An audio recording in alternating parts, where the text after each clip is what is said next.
everybody in I Am Legend died. Yeah. How the fuck is there part 2? All right, Cole. So hold on. So By the way, I want in. I can explain. Let me be a wolf or something. All right. So there was an alternate ending that came out on the DVD. I got the DVD. Right? Yes. So watch in the alternate ending, my character Lives, yep. You're Right. cheating right now, but I respect it. So here's the truth of what happened. All right. The alternate what had happened ending. was. See, what had happened was. What had happened. So the alternate ending was the first ending. The original. It was the script, original right? ending. It was the original script, and it was based on the original novel. We tested it, and it was the only movie I've ever had that the audience booed. At the end? At the that end, part? at that ending. Well, when the They dogs booed. So in the final scene where they come in and they're around me in the alternate ending, and the Dark Seeker, what we realize in the alternate ending is that he realizes the one that I was keeping in the room was his woman. And I realized it was his woman, and he was like, you know, the meaning of the ending was, oh shit, I'm the monster. Okay, so let's speak about Jazzy Jeff, right? Because that relationship to me, Yeah, man. and we all know the That's industry. a really, really good question, by the way. I thought about that all night. That's a real. That's Yes. like all that's night. a really thank good you, thank one. you. Yeah. So we clip that, okay? But that's a very seldom thing in this industry, right? When you look at people who had 25-year relationships, right? And then, God bless me, because I'm not coming at this new generation, but you see these guys, they last a year or two. They can't stick with the manager. They can't stick with the road person. They can't stick with everybody. But you and Jazzy Jeff have like a 30-year career, but then you don't have just one. You have this Martin Lawrence, same thing. And then I've read somewhere or heard somewhere where Martin Lawrence didn't even want you in Bad Boys. No, it was the other way. It was Okay, the studio you didn't want him? The studio didn't want me. Martin had the script. Oh, wow. Right? So the studio didn't want me, and Martin said he wouldn't do it if it wasn't with me. Oh, wow. Right? So Martin wanted, he had the script, and you know, he was looking at Eddie. And his sister was like, you know, I really think you need to do this. Oh, yeah, that's right. With Will. His sister was like, I really think you need to do it with Will. And he thought about it, and he called me, and we had a meeting. And then the studio was like, yeah, no, you know, it's like, both of us were, we were successful on TV, but we weren't Eddie, right? So they wanted to do it with Eddie. And Martin was like, after we met, he was like, nope. Were y'all close already at that point or not we yet? weren't. Okay. We met. He called me to come to his house to pitch Bad Boys. And we met. We had a dinner at his house, and we met that night for Bad Boys. James Tony would hit me for real. Yeah, and I was like, hey, He said, Tony, you ain't like this, I'm gonna give you the act. He would scream, bite your mouthpiece when he was throwing a punch. He would say, bite your mouthpiece, boom!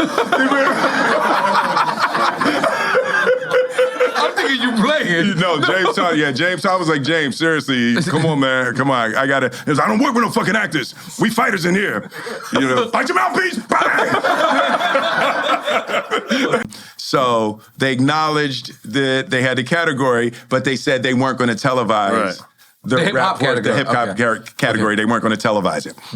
So we were like, well, wait, we sold more records than everybody. Like, for sure. Why is our stuff not being televised? So Russell Simmons and N.O.R.E. Cohen and MTV organized a boycott.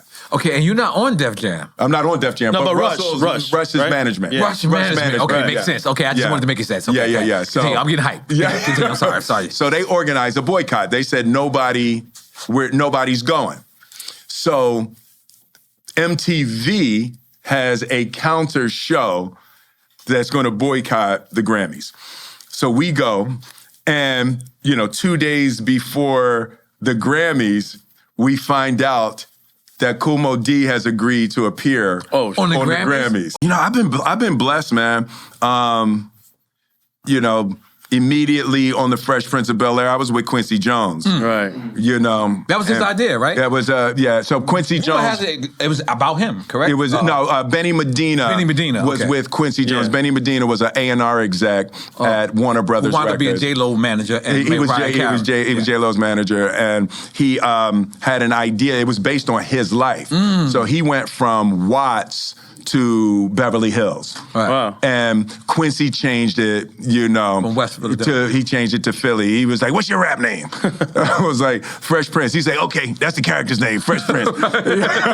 "Where you from?" "Philly." I said, "Oh, I'm from Philly." He said, "Oh man, I got some stories about Philly. We're not gonna talk about it." But Quincy changed it to Philly, and then he said, Benny grew up in Beverly Hills, and we were at Quincy's house, and he was like, "This is Bel Air." He said, "You like this house?" I said, "I like this." Yeah, he said, "Yeah, Bel Air make Beverly Hills look like public housing." Right? He was like, "Fuck Beverly Hills, it's Bel Air." So Quincy changed it, like literally in one night, he changed it to Philadelphia, to Bel Air, and named the show The Fresh Prince of Bel Air. What was your first serious role besides Muhammad Ali? The first one. I did a movie, I think, second season of Fresh Prince, called 6 Degrees of Separation. Yes, Yeah, okay, 6 Degrees of Separation. Okay. So that was my first, attempt at dramatic acting.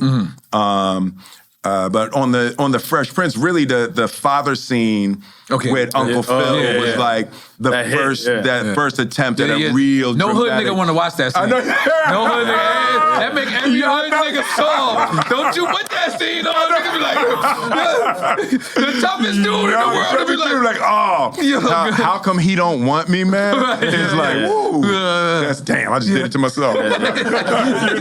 But yeah, that scene was like the first time, where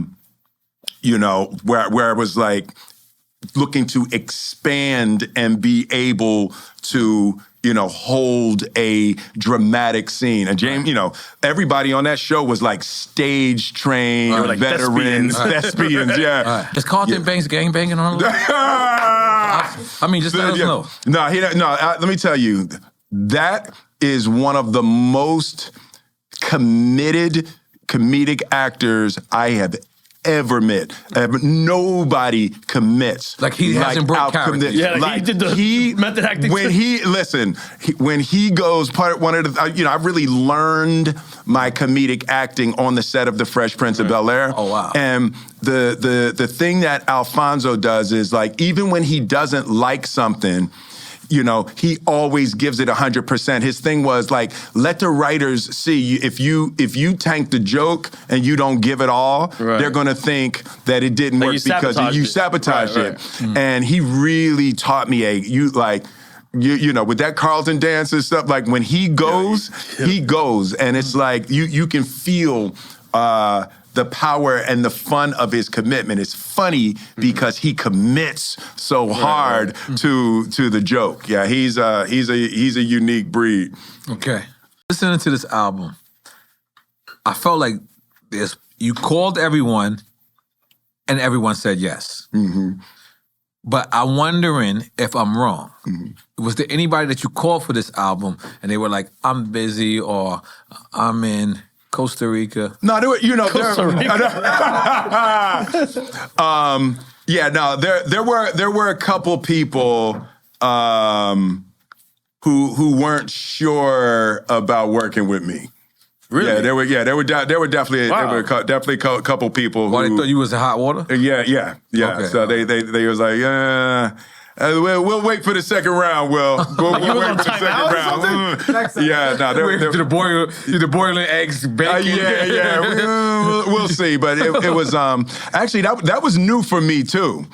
That was humbling. That was real humbling. Oh. I was used to when Big Willie called. It was were they that honest to you? Yeah. I mean, that's real. I was like, But were they being that honest to you about it? No, people weren't being honest. Oh, okay. They weren't being honest. But I knew that's what it was. Right. I knew that's what it was. Okay, please do not forget. All right. Yes. But the other day, Nelly called me and was like, "Yo, can you meet me at Club 11?" And I was like, "Yeah, of course." And that's how you said it? He knew I was lying. He knew. Because I'm too old. I'm married. I don't want to do none of this shit. But I don't want to tell him no. No, yeah. So I was like, yeah, okay. And then Nelly, he knew knew it. He heard it in your voice. Yo. He freezes. He's like, damn, nigga, you could just say Vivian 1 or Art Viv 1 or Art Viv 2. I was trying to say it without saying. I'm doing that's another one. Heat that bottle. Heat that bottle into the forest. Oh, so then we drink it. All right. Damn.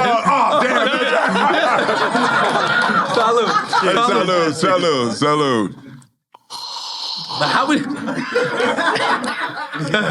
How many times in your life has people asked you?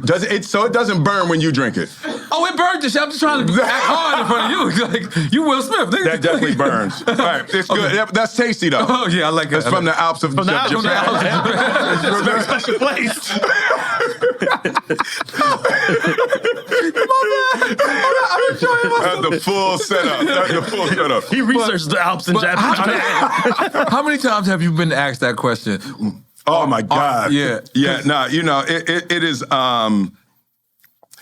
It was one of the most like difficult times in my life. Right. You know, because you don't understand this is a job. You have a relationship with. Yeah, it's like, you know what? On those kind of sets, you take on the relationships of your character. Wow. It's like your set parents. Your set family, right. So it's like it's real. That's real relationships. You go. You know, it's like you know. And this is your first real relationship outside of hip hop. And it's like that loss. That's I'm not a man that's prone to much regret. You know, because I believe things happen, and they, you know, if you're happy today, you gotta, you know, accept that it's because of the things that went right and wrong. Right. You know, but that was a, you know, Janet and I are magnificent friends now. But that was a very, very, very hard time for me, and it was like. I didn't see. When you said Janet, you talking about Aunt Janet first. Because we don't want to lose people. People gonna be like, yo, Janet Jackson was on first. All right, cool. I just thought about my parents. Like, he was on that These shit? motherfuckers are crazy. They gonna say some shit like that. First Aunt the first Aunt Viv, Janet Hubert Whitten. She's magnificent, right? And you know, we all felt the same way. My young arrogant eyes couldn't see that. You know, and it's like just the depth and the power that she brought to the show. I was missing it. I could, you know, when I look back, it's like, duh. It's really, you know, it was obvious what she was bringing.